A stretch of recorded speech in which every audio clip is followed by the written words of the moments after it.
Live humanity. মিত্ৰসকল আজি আমাৰ ভিডিঅ'টো ৰেগুলাৰ টপিকতকৈ অলপ বেলেগ পৃথিৱীত কিছুমান এনেকুৱা ঘটনা ঘটি থাকে যাৰ বাবে নিজকে মানুহ জাতি বুলি ক'বলৈ লাজ লাগে এইটো টপিক বনোৱাৰ উদ্দেশ্য হৈছে যাতে আগলৈও এনেকুৱা ধৰণৰ ঘটনা আৰু ঘটিবলৈ নাপায় পৃথিৱীত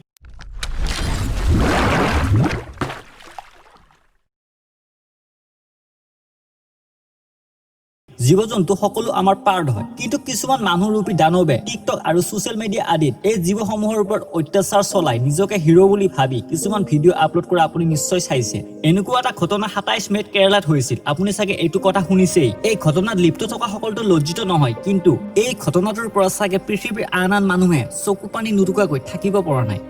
লিপ্ত থকা কেইজনটো দেখিবলৈ মানুহৰ দৰেই আকাৰ আকৃতিবোৰ কিন্তু সিহঁতে চাগে নাজানে যে মানৱীয়তা কাক বোলে আৰু সিহঁতৰ দেহত চাগে মানৱীয়তা 1%ও নাই এই ঘটনাটো সংঘটিত হোৱা ৰাজ্যখনেই হৈছে হাতীক পূজা কৰা ৰাজ্য কিন্তু তেনেস্থলত যদি কেৰালাতে এই ঘটনা সংঘটিত হ'ব পাৰে তেনেহলে দেশৰ আন ৰাজ্যতো এই ঘটনা সংঘটিত যে নহব তাৰ কোনো মানেই নাই এই ঘটনাটো ভেলিয়ান ৰিভাৰ মালাপ্পুৰাম ডিষ্ট্ৰিক্টৰ কেৰালাৰ হয় 27 মেত এজনী আঘাতপ্ৰাপ্ত হাতীৰ মৃত্যু হ'ল এইটো ঘটনাৰ এসপ্তাহৰ পিছত এইটো নিউজ সোশ্যাল মিডিয়াত ভাইৰেল হ'ল এতিয়া জনতাই এই কামত লিপ্ত থকা সকলক শাস্তি দিবৰ কাৰণে চৰকাৰক আহ্বান জনাই আছে কেৰালাৰ সাইলেন্ট ভেলী ফৰেষ্টৰ পৰা এজনী হাতী খাদ্যৰ সন্ধান কৰি মানুহৰ বসতি স্থললৈ আহিল তেতিয়া মানুহে এই হাতীটোক খাবলৈটো খাদ্য দিলে আৰু সেই খাবলৈ দিয়া ফলটো আছিল অনাৰস হাতীটোৱে সেই অনাৰসটো খাই দিলে কিন্তু হল কি সেই অনাৰসটো খাই দিয়াৰ লগে লগে হাতীটোৰ মুখমণ্ডলৰ ভিতৰতে সেই অনাৰসটো সম্পূৰ্ণভাৱে ব্লাষ্ট হৈ গল যিসকলে সেই অনাৰসটো খাবলৈ দিছিলে তেওঁলোকে সেই অনাৰসটোৰ ভিতৰত বাৰুদ ভৰাই দিছিলে যাৰ কাৰণে হাতীটোৱে খোৱাৰ লগে লগে মুখমণ্ডলৰ ভিতৰতে ব্লাষ্ট হৈ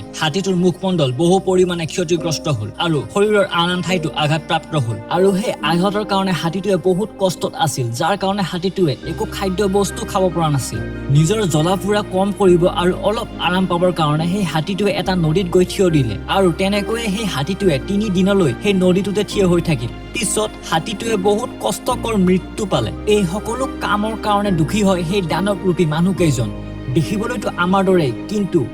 মানৱীয়তা অলপো নাই সেই কাৰণেতো এনেকুৱা ধৰণৰ এটা নিৰ্দয়ী ঘটনা কৰিব পাৰিছে যেতিয়া হাতীটোৰ পোষ্টমৰ্টেম কৰিলে তেতিয়া গম পালে যে এই আঘাত হাতীটোৰ 2 সপ্তাহ আগৰে হয় কোলাম ডিষ্ট্ৰিক্ট কেৰালাত এনেকুৱা এটা ঘটনা এজনী মাইকী হাতীৰ লগত আগতেও ঘটি গৈছে এইটো নিউজ চাগে আপোনালোকে গমেই নাপায় হয় এপ্ৰিল মাহত এনেকুৱা এটা ঘটনা একেই ধৰণে ঘটি গৈছিল বাৰু বাদ দিয়ক এতিয়া মৃত্যু হোৱা হাতীটোৰ বিষয়ে কওঁ এতিয়া মৃত্যু হোৱা হাতীটোৰ কথা ফৰেষ্ট গাৰ্ডে 24 তাৰিখে গম পাইছিল আৰু লগত দুটা ট্ৰেইন কৰা হাতী লৈ সেই হাতীটো উদ্ধাৰ কৰিবলৈ গৈছিল কিন্তু আঘাতপ্ৰাপ্ত হাতীটোৱে কোনো মানুহকে ওচৰলৈ যাবলৈ নিদিলে কিয় নিদিলে কাৰণ